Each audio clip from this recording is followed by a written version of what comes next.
Hey y'all, welcome to Yada Huda Huda Yada, where the hosts are hot and the takes are hotter.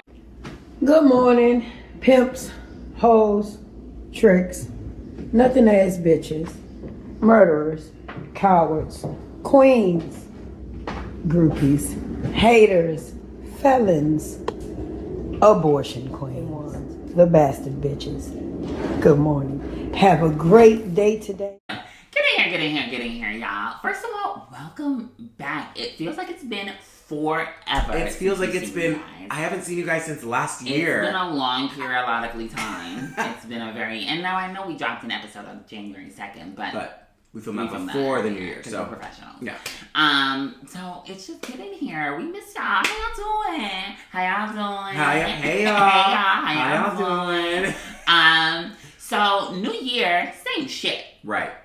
Same shit. Right. Let's get back into what we all love. Back to the basics. Back to the basics. Mm-hmm. Back to the foundation. Eat with the folks you starved with. Right. This is the hill you build your church on. Right. Shout out to Richard. Right. Let's get into I won't be taking questions. Now, this is one of my favorite segments. Is it?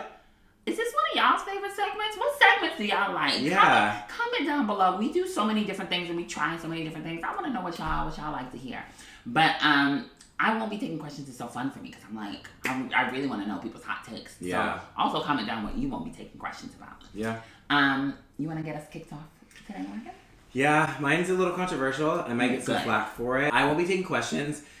Gay men in particular, we need better music taste. Oh. We need a more robust music taste, okay? You go to the gay club and it's all pop girlies. It's Ariana, it's Lady Gaga, it's, I love Beyonce, so she can stay always. But, it's Dua Lipa, it's Lorde or Sabrina Carpenter or someone like that. But y'all pick and choose the other artists that are, like, acceptable at some of these clubs. And now this gets into sort of like a race thing, right? Because the white gays in particular, right? Y'all are particularly choosy about like what's acceptable. Like Doechii, like I've been listening to Doechii for like Persuasive. Like that song is from like 2018. Like Doechii's been around, but y'all act like she just popped up like last year. Coochie.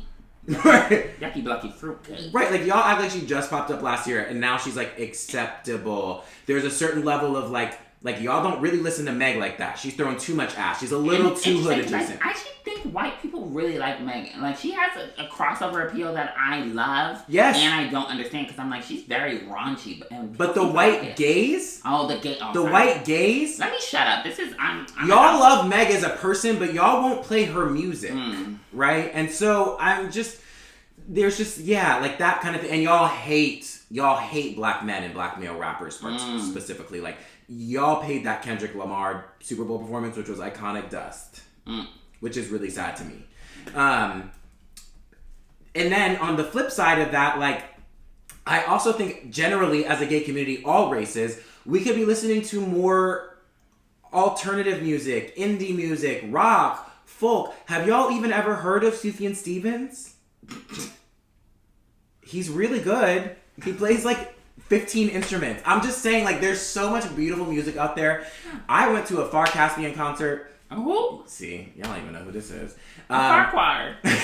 They're this like indie rock band. They're really good. They're from the UK, but they're really good. Okay. I did a poll asking. I think I did a poll asking like how many gays like would listen or like that music or know them or whatever. All the gays were like, hate, don't know this, would never go to this concert, ugly. The only people that liked it were lesbians. Ugly. And the guy was hot too. But the only people that were like, oh, this is nice, were the lesbians. I just think we need to learn to appreciate, as a community, we need to learn to appreciate a wider variety of music. There's more than just gay pop and rap and hip hop. Now, you won't be taking questions. So. I would take your question. Oh. I won't be taking questions. Now, and I'm not going to do too much because I know when it's your community, you want to, I'm not going to do too much. I'm going to be respectful. But why does it matter what the white gays like? Well, it's more than just the white gays, right? Like, the white gays are the gay pop, but at large, even the black gays, I'm like, y'all need to listen to rock more. Like, y'all need to listen to indie and folk more. So there's stuff on both sides here. Okay. There's stuff on both sides here. I just would love to find more gay people that like a wider variety of music that I like. Like, genre-wise, y'all stick to, like, very specific genres. Right. And, like, I have a really wide taste, and I find myself listening to stuff in all fields. And I have a lot of straight friends and a lot of girlfriends that listen to stuff that I like, but I just don't meet gay people that like more than either it's the rappers, and particularly the female rappers, or it's the pop girlies. Now, do they gotta Y'all be can't gay even spell because- Coldplay. Now, do they gotta be gay because my mama liked Coldplay? Shout out to you, mama. No, and that's the thing. I have friends that like that. Like, I have But straight. I'm want- looking for gay friends that like that kind of stuff. You just, yeah. Like, I want to, yeah. Like, I want to go to a concert with an alt concert with a gay friend. Oh.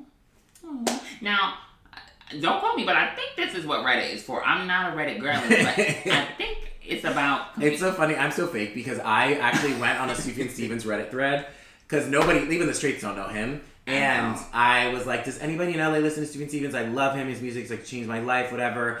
And someone commented, they were like, oh my God, me and my girlfriend love him. Like, we should get together. I did never respond. I never got with them. But I wanted to. Responded? I wanted to. Oh, you paid the lesbians that. Oh, see, this is Maybe a this year war. I'll try. Maybe this year I'll try. This is he was talking all that rah-rah. I am all talk.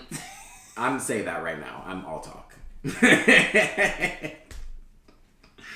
And lo and behold, he didn't even respond to the damn message. They was trying to build community with you.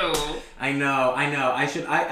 Maybe I'll try to do another reach out and see. What if one of them is the killer? It's Reddit. Reddit to me, and now because we go on dating apps, right? Like, anyone could be the killer, but Reddit to me gives Craigslist in a way that I don't. I'm too. I was on these dating apps at 16. Like, I'm too trusting. Like, the killer could have gotten me. Like, I was gonna say I don't believe in the killer. Like, that's not true. I do believe in the killer, but I'm not really worried. I believe the killer is just around the corner. I'm not worried that the killer is anywhere near me. Like, I think the killer is always on the opposite side of the country from where I am. This is the male-female existence. I believe the killer is just... Sometimes when I'm walking, I think, how quickly can I get inside? You know, what if I need to run? And get I genuinely think about that. I'm like, what if I need to, like, okay, let me walk with my keys between my fingers because I'm a Brooklyn bitch. You know what I mean? Like, let me, just in case, the killer could be right outside this window. The killer could be anywhere. And I'm like, there's not even a killer in this town. You said these hoes can't even spell. Yeah. So, anyways, to wrap it up, gays, we need a more robust music taste. Yes. And this is not white gays or black gays. This is white gays. Y'all need to stop listening to just pop girlies. Black gays, y'all need to listen to some more alt indie rock, music all around. Everybody needs to up their taste. My taste is perfect. Lonely. He wants community. Me, you hear that? I said my taste is perfect. See, no, I'm kidding. I'm lonely. I want community. Please listen to more music. Well, thank you. My I won't be taking questions is, now, I think y'all don't deserve this feature on dating apps where you could travel and move your location around. I don't like it. Not Take it deserve. away. Yeah, because it feels like it really got popular during COVID. I don't know if it was a thing before that, but it feels like, it was the end times. We all thought we were going to die, so of course I'll talk to the nigga from the Bahamas. But just the other day, I was talking to this nigga from Bumble, and we were talking, and it was cute. It was going well, and that's the thing too. Like, I'm like, these be the people you're clicking with, and whatever. And he was like, "Oh, what area are you in?" And I'm like, "Oh, let me actually look to see what area you're in before I answer, because this has happened so many times." And why did that shit say Chicago, Illinois? Hello? Illinois is crazy. I'm rebranding it. Yeah. Sounds a little what do bougie. you mean you're in Chicago, Illinois? We live in LA. Why are you messaging me? Why? You are bored. Why You need to go are get another you- job. You need to make friends with your friends. Get a hobby. I mean, what the hell? Play with your pussy. Don't play with me. Right. Do you rap or do you tweet? Because I can tell. Get in the booth, bitch. And it feels like you was tweeting. Yeah. You was just tweeting. You wasn't about no action. What were we going to do? You're going Right. to get on a plane? I don't even want that. I don't even want, like, it's so annoying. And I was almost going to say, like, I'm a hypocrite because I do too. I don't. I do, if I'm traveling somewhere and I'm trying to Have a little moment.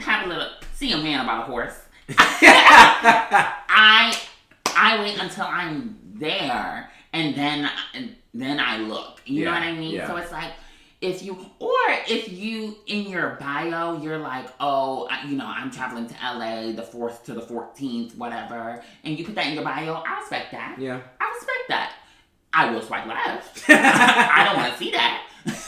Get that shit out of my face. But I respect that you told me up front. Right. Not we talking, and then I find out you the prisoner from Azkaban. Yeah. You behind bars right now. Yeah.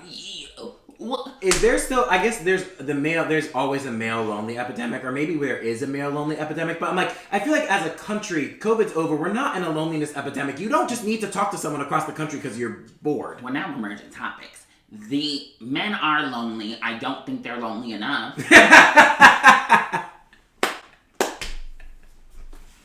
But my thing is... I don't think they're lonely enough. My thing is, why... I don't think you're lonely enough. Now, you trying to set up the killer in that way. No, because lonely men leads to murder. Well...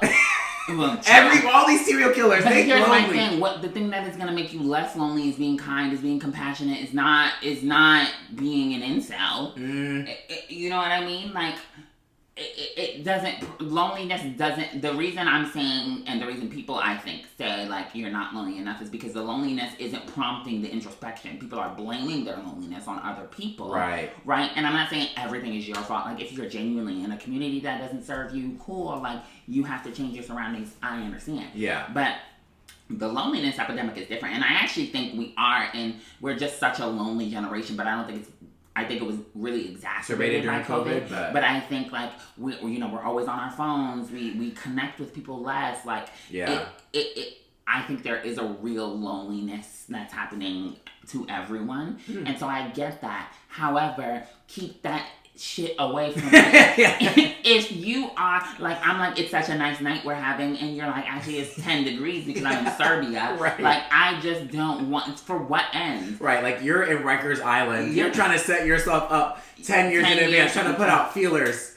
I don't want it. Get that shit away from me. And it's like, I understand, yes, people want to connect. Go to a pen pal system. Yeah. You know what I mean? Don't go on a dating app. I also think we're both very much out of our long distance relationship era. Like, I would never start a long distance relationship. No. We have to be together for years, and then, like, something maybe makes us have to go away for a second. And we're both actors, so there's, like, it's not to say that we are, like, you need to be up under somebody all the time, but you need to live. We need to live in the same place. Like, play in your own area code. I imagine, because we live in such a mecca city that people visit often, I can only imagine how the girlies in Las Vegas feel. You know what I mean? Like, people be like, listen, it's 3 a.m., you're gonna meet me at my highest. I've never tried Molly before. But I'm doing it today. My flight is in 10 minutes. I'm smoking a cigarette right before I get out the door. What can I get? So, we only get a modicum of that experience, but I know those girls must be sick. But take the feature away. Take the whole feature away. I don't think nobody deserves it. Take it away. And that's why I won't be taking questions. Oh, that's a good one. Period. Okay, y'all. One of my favorite segments. I'm saying that about every segment of this podcast. I mean, this is the heart, right? This is the heart of the podcast. It's time to get to the couch. Get in here. Damn it. Now today on the couch, we're really diving into, I think it's all some deep stuff. I think, but this is the bedrock that we can't get away from. The lens through which we see all of our things. Today we're talking about dating while black. Right? What that experience is, what that means. And obviously, it's not a monolithic experience, right? Our experience of dating, period, in general, is not going to be every person's experience. So the black experience is not one black experience. But we want to touch on how our blackness and how loving our blackness and moving through the world with that space, how that affects our relationships. Yeah. Right? Yeah. So I think it's important for different reasons. But kind of want to talk about some of those pivotal experiences, or that we think are really shaped by our blackness. Again, it's not going to be everything, but it's going to be, I think, important things. And it's definitely going to be different dating while black in the gay community versus dating dating as a woman, dating as a... Yes. Yeah. I mean... I keep saying we should have a lesbian on here, but I don't want y'all to feel like a token lesbian, but we don't, like, we only talk about dating men. Right. Know. Yeah, we should. But I mean, I remember the no fats, no blacks, no femmes era. Well, so, do you want to start? Sure, I can start. Sorry, I'm like, because I've heard, tell me. Well, talking about, like, pivotal moments, when I was young, like, baby gay, like, 16 to 18 is when I started going on, like, online and dating app. I don't think I downloaded Grindr until I was, like, in college, maybe, like, 17 or 18. Don't get arrested. But I was on, like, Adam for Adam and other websites when I was, like, 16, like, lying about my age and stuff. And I remember on Grindr specifically, the people in their bio, on their page, like, you would see it on multiple pages. No fats, no blacks, no femmes. Sometimes it would say no Asians too. Sorry. I know. But I'm like, damn, like, y'all just racist and fat phobic. Like, y'all just mean. It's crazy. And it's like, what's the difference between having a type and then just being discriminatory and racist? And to some extent, like, you can't change your type, but there's also an unlearning. There's also, like, you somehow were taught that just in general, being black means I'm not attracted to you. Right. Which is not a normal human, like, natural thing. Yeah.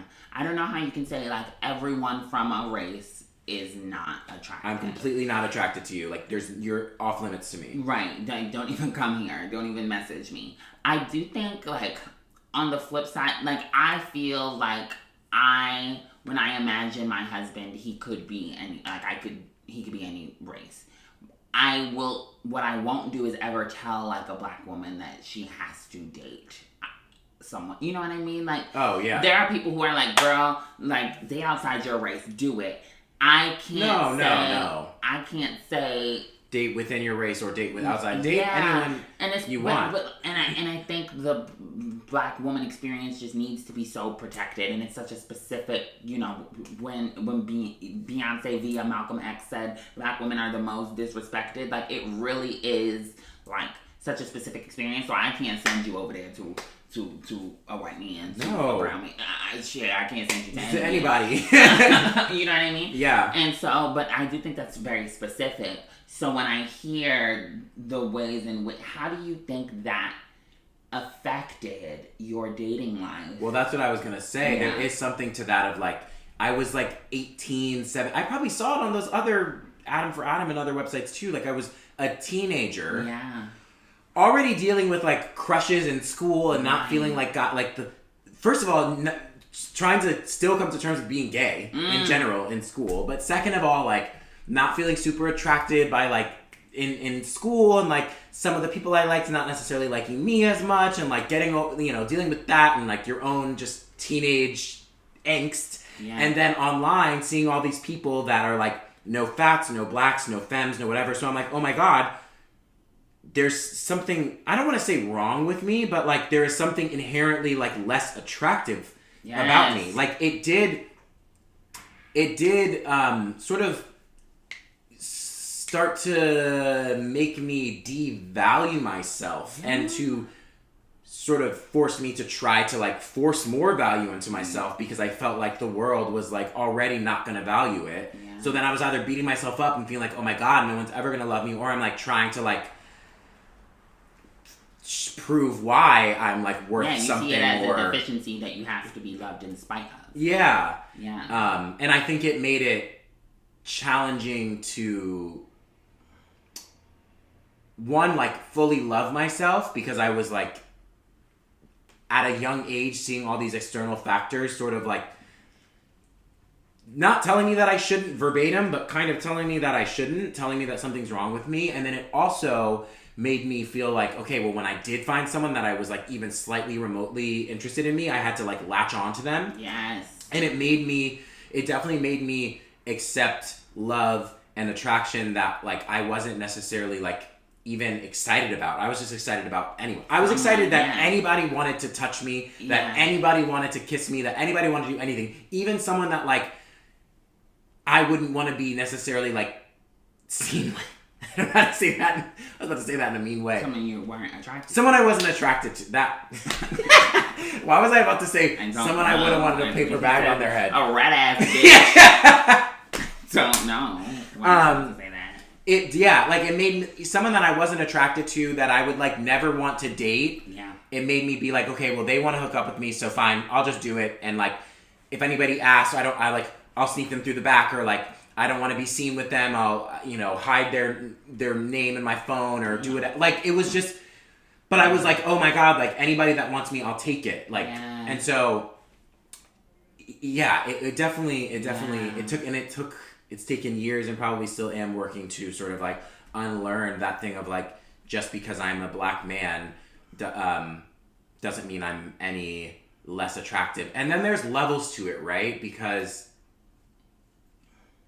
and this is, I'm going to only speak for like my experience and like what I've seen of the gay community, right? But like super muscly black men are definitely received very differently than like an average body type, which is definitely different than like a super like lanky skinny. Like there's something to like if you fit in like a very specific type, like the muscle daddy, like, okay, great, you're accepted. If you're like super nerdy or like super twinky, it's like, okay, people know where to place you. Yeah. It feels like if you're like in between, I always say, I don't think that like the gay types apply to black people in the same way.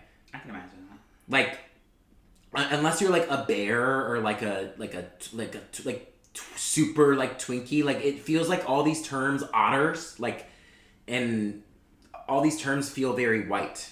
They don't necessarily feel very black. I mean, it's like the medical science books that, don't even have pictures of black bodies. Yeah. I think that's really interesting for a couple reasons. One, I think because I've had a similar experience of like having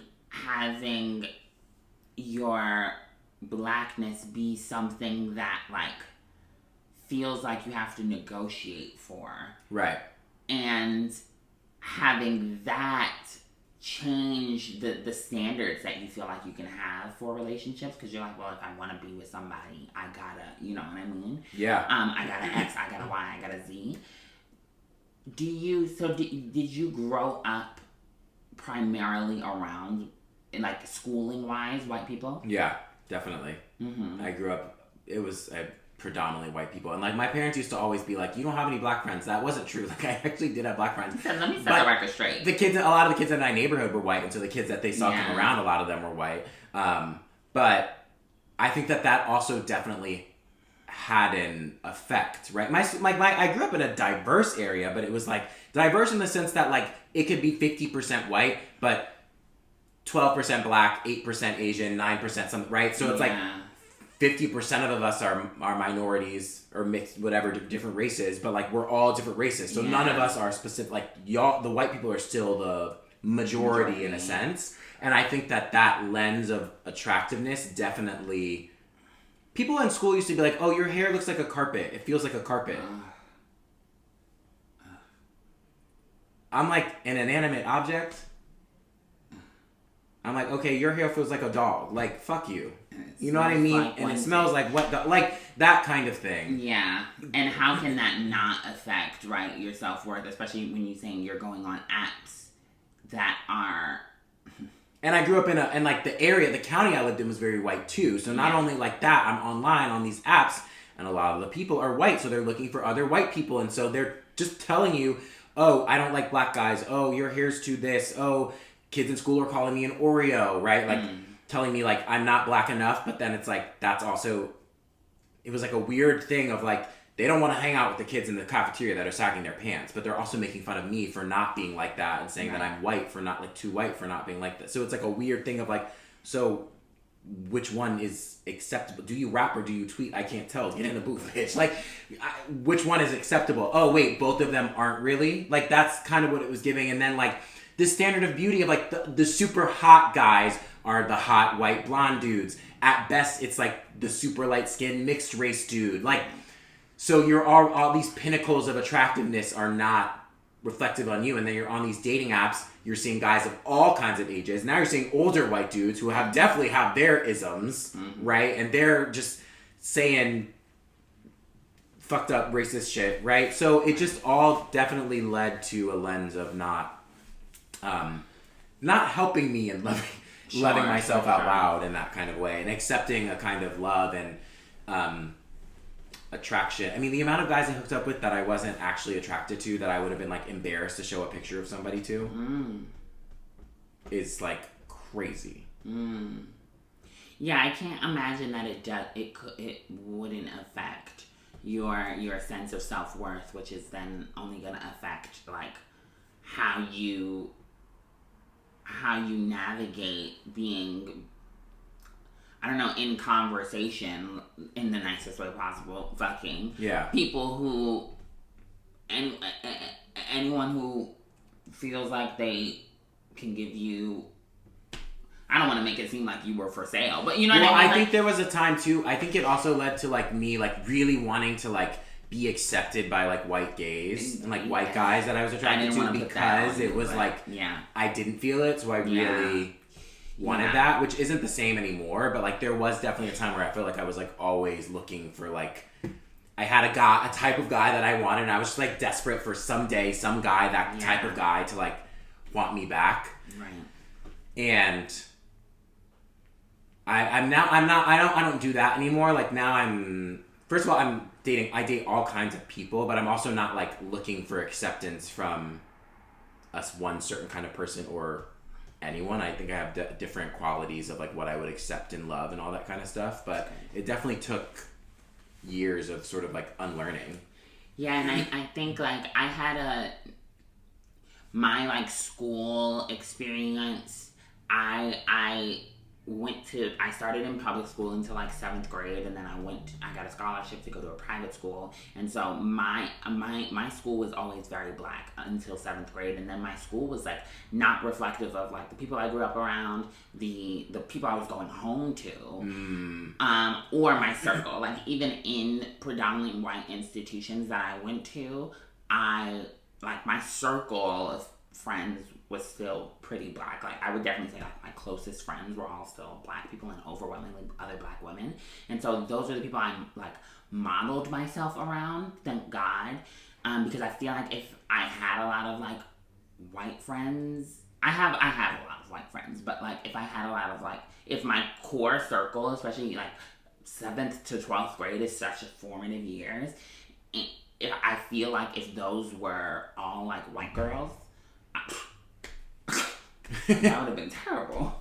You know what I mean? For my self-esteem, so I think it's really interesting, you know, and those like formative years really, I think, cement a lot of the ways that we feel about ourselves for a long periods of time that we have to unlearn. Like even though my friends weren't that, and I wasn't modeling myself around that, I did have a similar experience of like, oh no, I must not be attractive because I'm not like what the school, you know what I mean? What the other people are saying like, is oh, you're attractive. You know what I mean? And I think that really colors who you think, what you accept, what you allow yourself to accept in romance and relationship. And when you have less dating experience, then you start to give claps for crumbs. You know what I mean? Right. Like, you get crumbs, modicums of affection, and then you're like, oh, great. Yes. He's giving me this, giving me this, I'll take it. Yes. You know? And it really changes, I think, what you think you deserve. And it's so funny because I have a lot of, like, black girlfriends who I went to college with, and a lot of them left California because they were like, they're not checking for black girls down here. And I happen to really love Southern California, and so, like, it's a thing I think about often. Like, if I went back home, I'm from New York City. Oh my God, yes. I don't know why I'm pretending like y'all don't know. But if you just joining us on this episode, like, if I went back to Brooklyn, it would be a totally different experience. And like every time I go back to Brooklyn, it's a totally different experience. 100%. You know what I mean? And so it's hard because I think even the experience of dating black men here is like very. The last black guy I was dating was like, he literally was like, well, you're not obsessed with me, and I don't like that. And I'm not saying this is like gotta be every black male, but I was like, what the hell? Yeah. What are you talking about? Like, sometimes the men in LA are so like. LA lends itself more to like a certain level of like. It's vapid. Yeah, vapidness, performativity, and like looks and all these kinds of. So it's like. There's like boxes to check, and there's like there's a certain kind of black that's accepted, and this is where it goes to like I talk for the gays, but like this is where the muscle daddies are like loved, like your body is sculpted, so like you're like a god here, but like a normal black dude is like. And for me, I think within like besides within the black within the black community, it's very different, but like outside of the black gay community, it's like it doesn't feel like those. It feels like there's all these like standards and like. Criteria of like, okay, if you look like this and if you do like whatever, then like you're accepted more or like applauded more by other communities, but if you're not, it's like, okay. Because even in my college, like the black guys were checking for the white girls, and so it felt like, you know, how do you negotiate? And this is why there was like this mass exodus after college of like my black girlfriends, because I know a lot of them, and a lot of my black girlfriends are like Southern too, so they're used to being exalted for their blackness. Right. You know what I mean? The things that I wanted to talk about in this Get to the Couch around dating while blackness were sort of similar things, and it's what I've noticed is it's twofold. One is like the access to femininity and softness that you get, to me, is like inversely correlated with things like colorism, height. Like being a stallion here, and this is sort of similar to if you grew up in the South or if you grew up in New York, like being a tall, curvy black woman is a great thing there. Right. Here, it's like, oh, you don't get the same access to, like, here's what I mean by that. Here's, like, let me make that look, like, less academic, right? If I'm on a dating app and someone is like, oh, like, you look so strong. I'm like, what? What does that mean? Like, yeah, I go to the gym. I work out 5 times a week. Like, I'm trying to look like Megan Thee Stallion. Like, Megan, okay, girl. You know what I mean? Like, yes. Yeah. But you don't mean, like, you know what I mean? Yeah, there's that again, because with and I'm not even like dark skin, you know what I mean? Like my darker skinned sisters, like I'm sure you get masculinized, you get the strong black woman trope, right? And so dating while navigating that, I'm like, that's just such a turn off. Like, I don't want to have to be strong in my dating relationship. When we were talking about and watching the last season of Love is Blind, and Calabria was like, I'm tired of being strong. Right. Then she chose that fool. And she chose that man. And now I'm not like, I don't want a man to lead me. I don't want... And that's the thing, too. When you're dating, even when you're dating within the black community, it's like, well, I want to be the leader. I want to... Keep that shit over. Some people like that. Some people, I have friends who adore that. Yeah. And I love that for you. I have fun. I keep that over there. You know what I mean? But it's the access that we grant people, and especially in LA, the access is granted to thin, white girls, light-skinned at least, because they love a Latina over here, and I love that. Yeah, but even in the black community, like, there's a certain level of, like, the Beyonces are girls with a certain kind of, like, let's say you have a weave and it's like straightened, like there's a certain kind of hair that's more acceptable, right? Like the black girl with the natural hair, maybe if it's like a certain kind of like curly, like if it's too natural, you're not fitting in. But it's like there's a certain kind of way, and there's just so much to access. And it really, to me, was the access to softness that I'm like, oh, here. And again, when I go to New York, when I go to the South, when I go to Jamaica, it's a different, like, experience of, like, people are like, no, I'm gonna be kind to you, and you just, you know what I mean? Like, You can be a strong woman and still be perceived as soft. And still be perceived as soft and still be respected and still be like feminine. Exactly. Yeah. And like navigating your sexuality around that is so hard too, because you know, like it's just like you're shamed for being too sexual. Yeah, well then there's a fetishization of that. That happens too. If you're not dating a black man, like you really got, and this is again another reason why I can never tell my black sisters to like you have to date, because men be I mean, look at the Love Island couple from maybe not the season that just passed, but maybe a season or two ago. I don't watch Love Island, so I don't know who they are. Yeah. But there was a couple that broke up, and it turned out the guy was like saying all this racist shit about his girlfriend.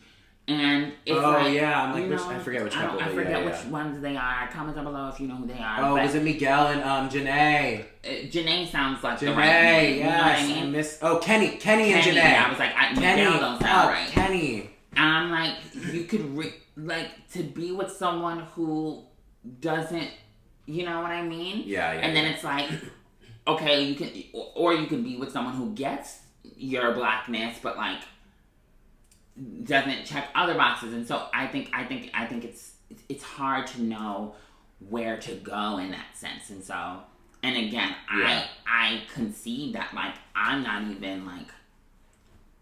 in necessarily like the plusiest size body. Yeah. I'm not like the darkest black woman. And so it changes drastically based on you know those axes, and it's hard. And so I think I'm wondering how it really affects, you know, the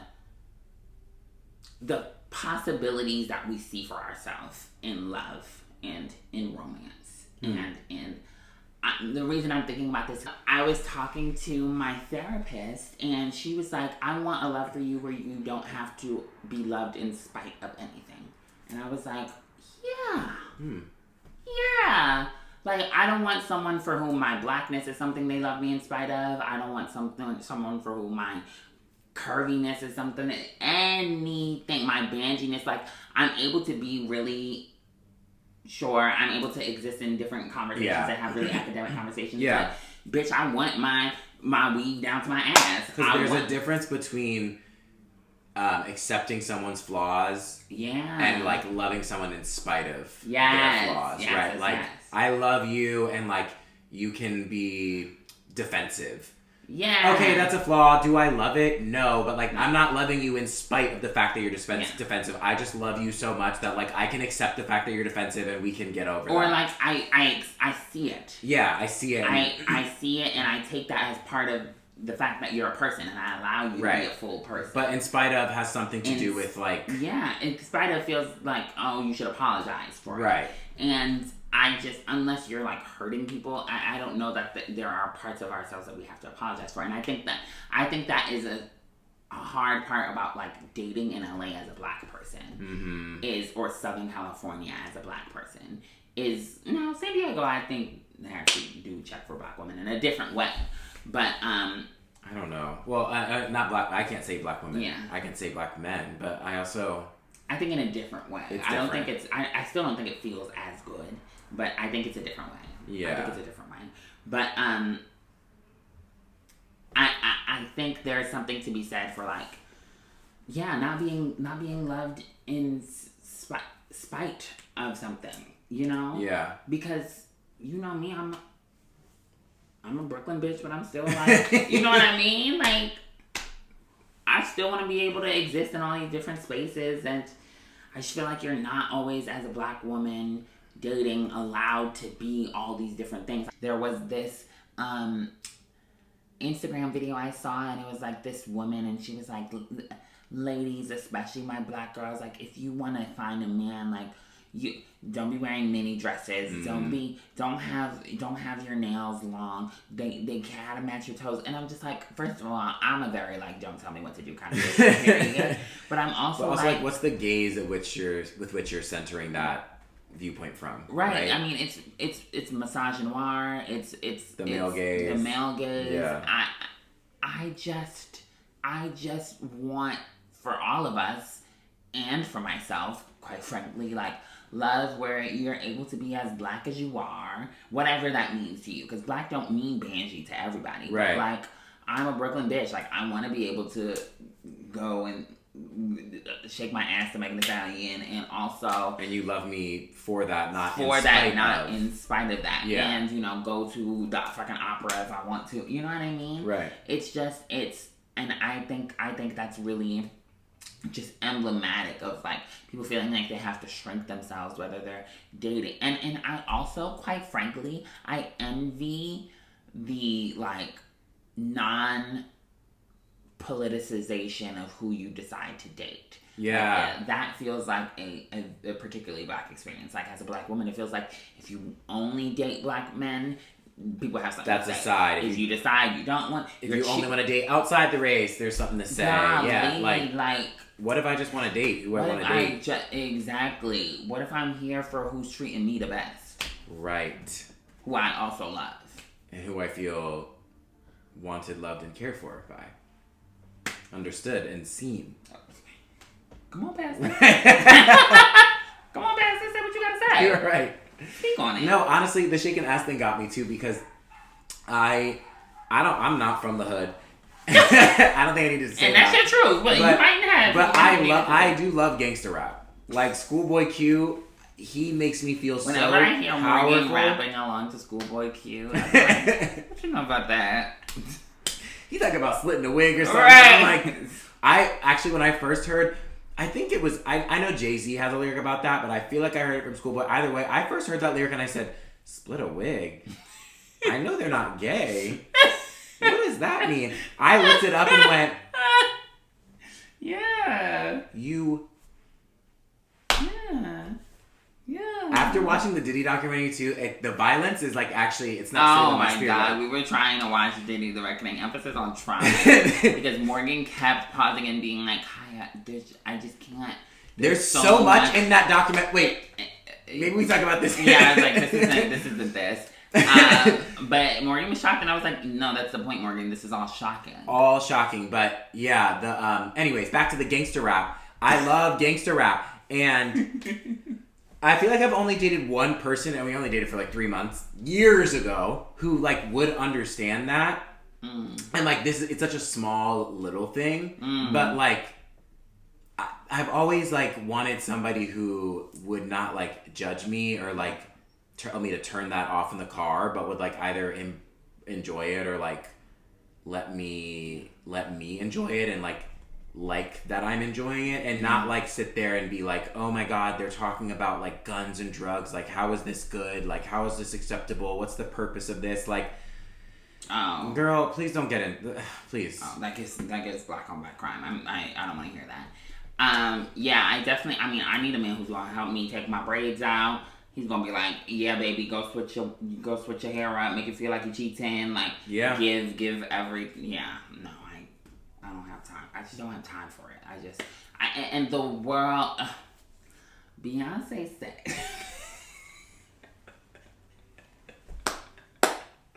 you would think I get a kickback from mentioning this. Right, you would think you get residuals. You would think I get residuals on how much I mention this bitch, but I really think she like, the things you be saying. Anyways, she said, we don't need the world's acceptance. They're too hard on me. And I am plastic off the sofa. And I think that is so beautiful because I'm like, that's how I feel. Like, the world is so hard on black people, black women. And I just wish for all of us, and for me, like, yeah, a love that feels holistic and safe, and that doesn't make you feel like you're trying to give claps for crumbs. You know what I mean? Yeah. And so I get it. To my sisters who, and to my friends, my real friends who left Southern California in their mass exodus because they wanted to go somewhere where people are right, a majority checking for black women. I get it. I forgive you for leaving me. I forgive you. Like, we still talk, but that was crazy. And again, I'm always going to give my black girls grace. I get it. Because I hear from black women who don't want to date outside of black men. Like, I just don't want to have to explain things to a partner. And I get that. I actually don't have like a rebuttal for that. I understand if you don't want to explain anything. I get that. I do feel like even black men aren't walking through the world as women, and so there tend to be things, but sometimes you don't have to explain things, and I love that. So I just never feel like I can tell some of our most oppressed population, like, you have to do this, you know what I mean, to find love. I get it. So that was it for me on the couch. That's it. Thanks for coming to the couch, y'all. Ooh. Let's get into the next segment. Okay, you guys, so let's get into the Daily Down Low. Mm-hmm. Today, what I want to talk about has taken the world by storm. Mm. It is Miss Heated Rivalry. Miss Heated Rivalry. For a second, I was like, Miss Heated. Heated Rivalry. Now, I want to... Y'all are on the screen. Well, it's really... Y'all. Was that gay? I mean, was that gay? Was that a bad ally? He said, one of your kind, you people, we're finally getting some representation. But it's not even because I was talking to my other black gay friend, Lamar. You're one. No, I'm kidding. You just said your other. Like, I know, I said I have another one of you. Because I was like, should I not say his name? And I was like, who cares?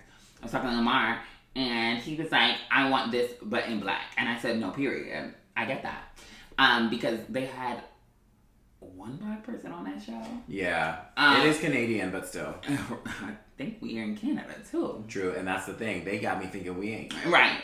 I was like, I hate to tell you. I was like, oh yeah, it's Canada. Like, they don't have us there. We're in Canada, too. See? They got us brainwashed. Right. And the Russian Ilya was in Boston. Like... True. There was, yeah. Anyways, so I want to talk about that, but I also want to talk about the phenomenon around it that's happened. And I keep mentioning this to you, and you're like, I'm not really seeing it. But the phenomenon, like, you're not seeing it happening. Yeah, I'm not on the straight talk. There are straight men. There are two I'm thinking of in particular. They have a podcast called Empty Netters. And there's another one, too, that I haven't watched as much, but I've heard is a similar vibe. And it's these straight men who are... Their podcast is about hockey. And so they started watching the show because they were like, oh, it's a hockey show. And they were like, oh, no, these are men fucking. This is softcore porn. This is softcore porn. But actually, now after the last two episodes, that feels reductive. At the beginning of the show, it feels like softcore porn. But because it is. And then it gets reductive. And then it changes. And I think that's why that's something I want to get into too, of like how much of the experience is starting with a really sexual relationship and then out of that blossoming. Anyway, but what I was going to say about the Empty Netters was these are just straight guys like watching and dissecting and really caring about and rooting for and I don't know, just really being soft in a way that I think is healing to see men do. I've never seen it. I haven't seen it. I'll send you some clips. But it's really sweet. And I mean, they fighting for Shane and they're like, don't you ever hurt Shane, don't you ever do this. It's so funny, like they'll be talking about the like sex scenes and they're not shying away from how sexy it is. They'll be like, that was hot. Like that, and I'm like, yes, be this open and be this, because we gotta watch straight men do shit. And now, again, I don't even listen to male artists. Like, I don't, so I can't say I do that, but it's so much in the culture and it's so much, you know what I mean? And like, so many things are made for the male. So many things are made. I just feel men make good music, you guys. Men make good music. Men make fine music. Men make great music. I'm not saying that, but I'm saying the standard. We want women to get, because that's making me hot. We want women to get on, stay thin, be able to sing the same F6 that you were able to sing when you were 19. We don't require the same shit from men. We don't require. I don't require that shit from women. Right. Well. What? Sometimes you don't. Beyonce's always gonna be on top. I don't know. Well, that's Beyonce. Well, that's what I'm saying. I don't require my female artists to stay as like. I don't require more from them than my male artists. I don't. even if we believe that, you are the exception and not the rule. I'll take and it. I think it's reductive to pretend like people don't require that. I think in order to the culture, be, community might, or like society might. What is required to be a female star is a lot more. A lot more. Absolutely. And it's a lot different. Absolutely. I don't even know how we got there. But my point was that these men interrogating and dealing with, and this feels like the antidote to when I watched like Adolescence, and I was like, how do you know what I mean? I was like, how do you raise a boy? Like, there's so much like anger and like toxicity around masculinity. It was just really beautiful to see positive examples of masculinity. I don't give men much, so I really wanted to give y'all that. It was beautiful to watch. It was really captivating. But Heated Rivalry, there's a lot in this show. It's softcore porn at first. It is, and it's kind of boring. I'm not gonna lie. Like, I don't know if it was boring as much as I was like, what's the plot? Like, that's happening? The first episode is like hot because it's, again, like softcore porn. I did not expect a time jump every 5 minutes. That was crazy. Oh, you jumped. Nobody tells you that before you watch, right? But the first episode's like steamy and it's hot and it's whatever. But then as it starts to go on, it's like, okay, what is the plot? Like, I'm kind of bored. They're just like they go through a cycle where there's a hockey season and they hook up, and then Ilya's distant, and then Shane wants more, and then another time jump, and then they go, and then we meet two new gays who we have no idea what they're, even though they become very important, but at the time my favorite you don't know, right? And that's a beautiful episode, but like, it's just like, what is the plot? Like, I was like, what am I watching this for? Yeah. And then by the 5th and the 6th episode, it really starts to you understand. Yeah. But kind of boring at first. That's my hot take. Right. I don't even necessarily think it was boring as much as I was confused as to what the plot was. I wasn't necessarily bored, but I was like, okay. But what I think is, while I think it's beautiful and revolutionary in different ways, I also think it's wish fulfillment for a lot of the people. I just don't know how many, with the Scott and the Kips, I don't know how many they were. How many of your DL trades are actually coming out in right? public and being like, no, I love you, fuck it. No, I love you, fuck it. Your DL trade is staying DL trade till they die. And your 10-year situationship? Your 10-year situationship is claiming you? Never... Do not take that as law. Like, this is not real life. This is a story. Your 10-year situationship will never choose you. This is on the same level of Game of Thrones. There might as well be dragons in that. Yeah. Because your 10-year situationship being like, no, I love you. We're boyfriends. We're going to start a charity together. I'll quit my sport for you. Well, he didn't quit his sport, but like quit his team. Like, move for you. Like, your 10-year situationship has married a woman and has kids at this point. Already has married a woman, has kids, and still hits you up when he's in town. Like, it's dark. It's dark. So I was like, y'all are selling the girls a pipe dream. Now we deserve pipe dreams. Right. We deserve a fantasy escapism. And it's a beautiful gay story. I love the representation. I love that it's a gay story that, yes, it does involve a lot of sex, but it has a happy ending. There's no AIDS. There's no death. Yeah. There's no, like... Sure. The part of the gay experience is acceptance. It's a huge part of the experience. So to tell a gay story without having to grapple with acceptance feels like it's missing depth, right? So I'm not even mad that that's a part of it, but it ends... It's about love, and it ends with love and happiness, and that is something that we don't often always get. So that's nice. Right. Yeah. And there's a real beating heart to it. There's a real core to it that I think was amazing. The acting was really good. I think it grew on me. Sure. Yeah. I liked it though. I thought Ilya or Connor, I think is the actor's name, his Russian accent got strong. Yeah, I think the accent does get stronger overall, right? I mean, he had to learn it so quickly. No, the acting, I think, you know what? I think the first episode, I just wasn't even really paying attention to the acting much. Because it's so...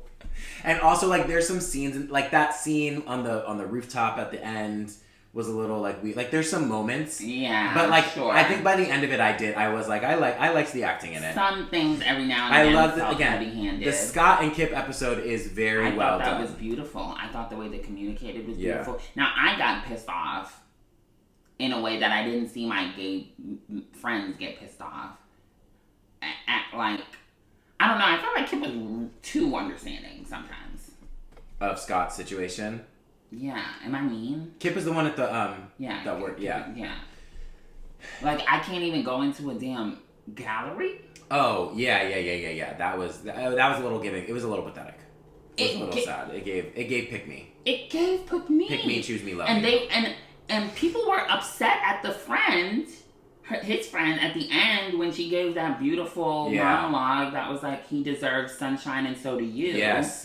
People were like, oh, you're overstepping. You're and you know me. She gave maybe it's because she gives me. No, but you deserve to love and be loved out loud. And people were like, oh, because she starts that by being like, he's miserable, are you? I think the writing was really good too. She starts that by being like, he's miserable, are you? And and Scott is like, well, no, what do you mean? He's not. And people were like, well, he's not miserable. He's so happy. That man he's damn near Rapunzel. Like literally. And like he literally says when they have, I guess that's supposed to be like they're taking a break. I don't know. But when he's like, I miss my dad. Like you haven't even seen your fucking dad. Yeah, because you're like hiding out, trying to hide this relationship with this person that you love. But then it's like, I don't even fully know you like that because we can't go out and do shit. Like. Yeah, that was a lot. It was really powerful when he then like chooses him in the end, but then also like, what's the big like? Yeah, right. I'm like, that's a beautiful moment, but actually like, y'all don't even know if you're meant to be together because you didn't really actually like. It's hard because you did not like date publicly. You did not date like you went to an art gallery and then you walked in and you got scared and you ran out. You threw a tantrum. And I mean, it was nice that. And now you're locked in, like public. Yeah. Now you're publicly locked in, and of course you could break up. But like, you know what I mean? Like, honestly, Kip don't seem like he got a break up in him. I ain't gonna hold you. Right. I ain't gonna hold you. And I was tired of maybe I was tired of the bottoms not standing up for themselves. Yeah. You know what I mean? Like, I think Shane, towards the end, does stand up for himself. But particularly that scene, it was the first 2 episodes. And I think... Oh, that scene in the bathroom? That scene in the bathroom, where he goes, you haven't even texted me for 6 months, all of this. And then he goes, Ilya goes, well, you suck my dick or something like that. And then... Shane is, Shane maybe says suck my dick. Shane says suck my dick, and then Ilya says say please, and then Shane says please, and then Ilya says you wish, like maybe next time or something like that. Would piss. That's not even hot. It's not even fun. Now you just gave me the ick. Because he won the MVP or whatever. He made him pleasure himself. He didn't even give him no vodka.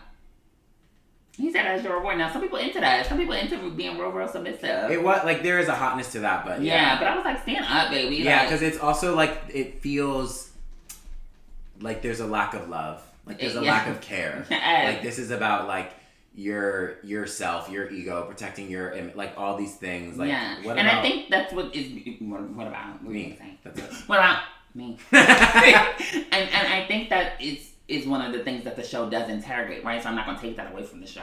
Like, I think you see, especially in the last 2 episodes, like, Ilya being soft and the power dynamic change and equal out a little bit more, which is nice.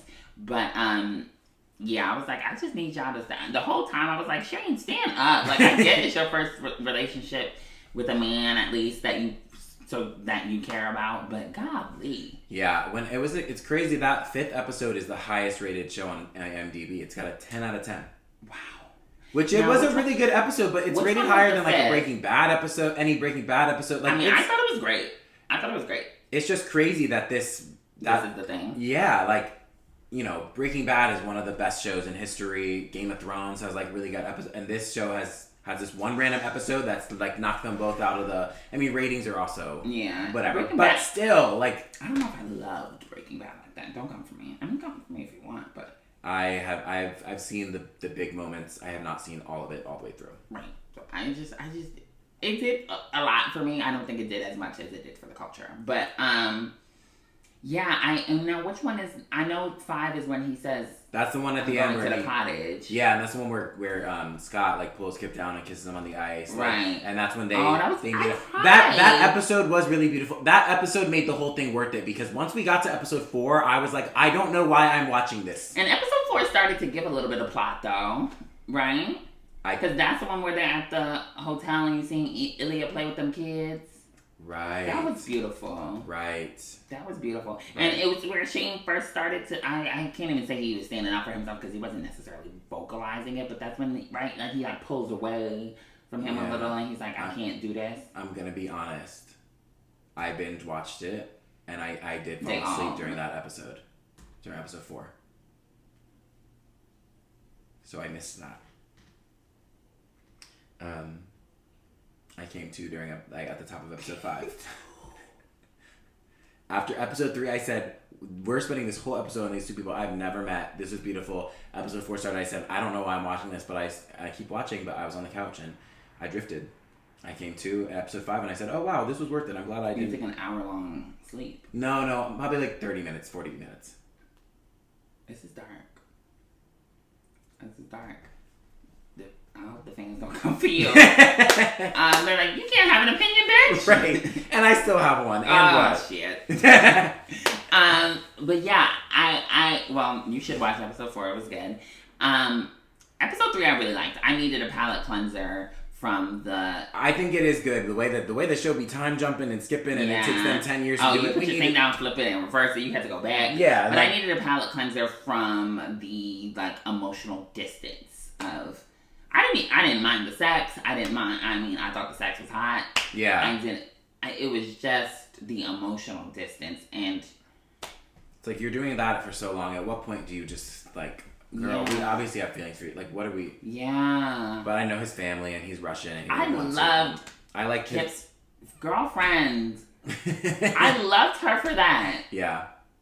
I like Ilya's backstory too. And I like that they have different... Like, Ilya's is a bit more tragic. Yeah. Shane's is very, like, normal. And I think it sets him up for the ability to be so... You know, because his dad died. Yeah. I feel like it's a different story if his dad is still alive. Yes. I want to believe he still chooses. Right. No, but it's honestly probably more truthful. Yeah. I mean, plenty of people don't come out until their grandparents die because they don't want to disappoint them or until they whatever. Like, it's... Damn. Yeah, so I'm not glad his dad died, but, like, it feels like it gives him a lot more freedom, which is nice. But yeah, the main thing to tie it back to our podcast that I wanted to say was, do remember it's wish fulfillment, y'all. Don't come to me with your 8-year situationship because you saw these niggas on the ice and you thought maybe you finna slide on the ice into this man's heart. No, baby girl. He gotta choose you. He has to choose now. You first, early. Yeah. I mean, 8 years. 8 years. You getting crumbs of dick every now and again. Crumbs of dick every now and again. They be waiting months. Years. And Shane was greedy. You just gotta. He had to. He was greedy. Drop. And you just gotta hope your coochie fire enough that he could think about you for the next 8 months. Oh. I did hate when Shane dated that girl. I was like, damn. No, when you hated it, what did you hate about it? I was just like, you're straight up lying to yourself. 100%. Like, stupid. And I was like, how are you gonna do it? Like, you're gonna date her and you're gonna. Oh, yeah. That's nasty. And why are you playing with her like that? I don't mean nasty in like a that's gross way. I mean that's nasty. I don't mean nasty in like that's nasty. I mean nasty in a way of like you playing with her hard. Nasty in the way we say nasty. Yeah, like you don't like her. You don't want her. Like why are you even wasting her time? Yeah. And I love that she clocked his tea. I love that she clocked his tea in the nicest way. Oh, that's what I mean. I think I really like the writing too because a lot of these things I'm like, yes, it's wish fulfillment, but like you deserve wish fulfillment around these things. Yeah, you know yeah. You deserve to hear what the perfect version of coming out or the perfect version of that conversation with your parents or the perfect, you know what I mean? Like you deserve to have that. She said, "Hey babe, do you think anyone else is gay?" and she said, well, I'm going about this the wrong way. You're gay, and it's okay. Love is love. What was so weird about that, like in that episode though, or the episode before, when like he's dancing with her and the guy friend. So and you did see it. I remember I told you I fell asleep. I only fell asleep for a second. You said 40 minutes. I said 30 to 40 minutes. Okay. I saw the scene at the club. Was that the episode before? I think that was episode 4, yeah. Yeah, well, I saw some of it. I fell asleep. You should watch it. Great episode. I won't. Actually, if you don't like the roles. I'm like, I saw what I need to see of this. Okay. I saw most of it except for... Anyways. So, when they were dancing on... So, it's like he with the girlfriend, and then there's that dude that's like dancing behind you. Yeah, and I was like... kisses his neck. Yeah, I'm like, so are y'all... Like, what's going on? But I guess that was like... her. Like, maybe that was the way of them showing that like... She knew that he was gay, and like her friend who was gay had a crush on him, and she didn't mind, and she was just like, girl, like, let's just live it up. And there are girls who are like... Maybe she was just having fun with it too. Yeah, people are saying like he was so focused on Ilya he didn't even notice like him. Right. And that feels like what I would maybe have to say as the Actor justifying to myself. To justify it. But it's hard not to notice somebody kissing your neck. Right. Especially when you're so paranoid about what may look gay to other people. Yeah. It's hard to justify. Yeah. But that Russian man was staring at him while a woman was grinding on him to no avail. I mean, even after falling asleep for that short blip, when I saw Get to the Cottage, I was like, oh my god, I'm coming to the cottage. Like, Get to the cottage. Yeah. When he said I'm going to the cottage, I said, oh my god, I wish it was the next episode was out right now. First of all, cottage in America is a small house. I think our followers are American. I know. That show was Canadian, and that was a mansion. Yeah, yes. That was trying to clock me. That was not a cottage. That was not a cottage. That was a mansion in the woods. That was a mansion in the woods. What are you talking? Cottage? He had multiple rooms. It was all glass. Yes. That shit was gorgeous. Yeah. That was not a cottage. I was expecting. I was like, oh, we're giving lumberjack. No. It was not humble. It was not modest. That was given. That was gorgeous. That was gorgeous. Yeah. But yeah, beautiful show. Just don't start with the 8-year situationships, y'all. Yeah, please don't waste your time. Please. I know what's meant to be will be, but don't wait. Yeah, and I love to see new actors. Yes, I love seeing new actors. It's great. It gives me don't give me any cameos next season. And please don't. Except the empty netters people. I hope y'all get on. But see, those aren't like they're not like celebrities. Yes, exactly. Like I love that. It's crazy because I think because it's all like foreign, it's not going to be able to be nominated for anything this year. But I'm sure next year they'll make sure that there's some way to. Yeah, I think the acting. Yeah, I think it would get something. At least an honor. Yeah, and I was thinking I wish there were black people, but I was like, it's Canadian. Yeah. We're in Canada too, but yeah, I agree. I was gonna be like, what's the black version of this? But I'm like, wait, just make someone black. Like there doesn't have to be. You just have to. Yeah, no one's. I mean, I guess Shane's race is like talked about. But that's what I'm saying. Like you just have to. Like it doesn't have to be basketball. Exactly. Agreed. Somewhere out there, someone's like, wait, we're gonna do a basketball version of Heated Rivalry. Exactly. Well, that's it. That's it for the Daily Dot. I really Heated Rivalry got me excited. Yeah, it has the world gripped up, the country at least. Yeah. All right. Well, y'all, that's it for episode 6 of Yada Huda Huda Yada. What I'm gonna need you to do is go out and do it for the fly. Yeah, and don't forget to like, comment, and subscribe. Comment. I want to hear your crazy stories. I want to hear movies that Morgan should watch for his black card. Anything that would be on a black card that you would like. Just give me the black card things. Because I want to see. I want to finally know. Is it mine revoked or not? I want to know what people think are black card things. I got to think about that. Yeah. So like, comment, subscribe, share, send it to a friend. And we'll catch y'all on the flip side. Bye. Bye.